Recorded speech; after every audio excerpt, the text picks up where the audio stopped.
people don't know about Life is Great TV is that I'll tend to bring my personal life coach along with me to all the events, which is Walter McCarty. And he's my sage, my spiritual guide. And on the basketball court, it's nice because you can offer me advice on how I can, beat up on these clowns here. But how did I do the first half? I mean, be honest. You worked very hard. You made a couple buckets early, which is pretty good. Yeah. But like I said, you worked hard. You took a lot of shots, which is good. The effort's there. Yep. Just need a little more practice. Have you ever played at a level like this? No, you personally? Not at all. Never. Yeah. The last time I can remember playing like this, I think I was in the 4th grade at this level.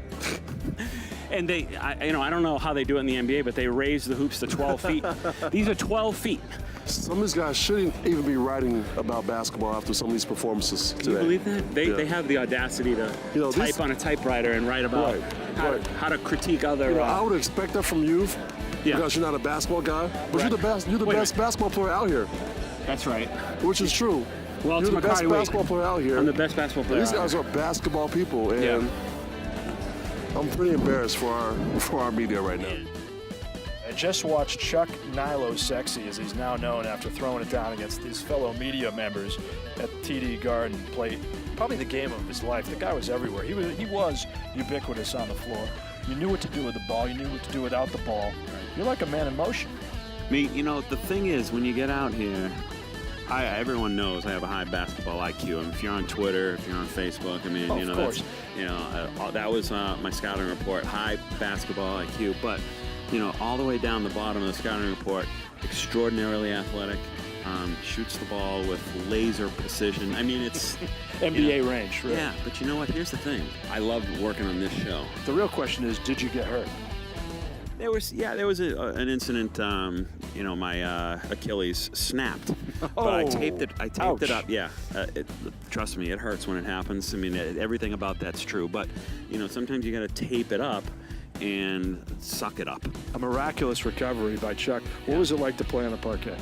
Obviously amazing. I mean, from a kid growing up in South Plymouth, imagining this out on Colt Lane, the street that I grew up, a hoop on the side of the road with oil stains from abandoned cars, and here I am actually getting to play on this court. The only one thing that would have been better, you know what I'm going to say?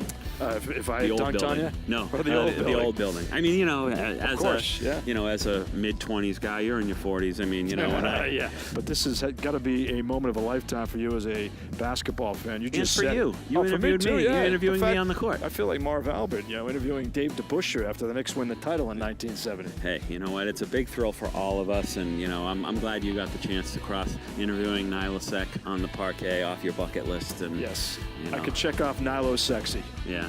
I mean, it's interesting when you think of all the amazing moments that have occurred here. Plus, just look up in the rafters. Exactly. You've got a Bruins win the Stanley Cup. 1957 world champion, Boston Celtics. Chuck was there. Yes. As a wee lad.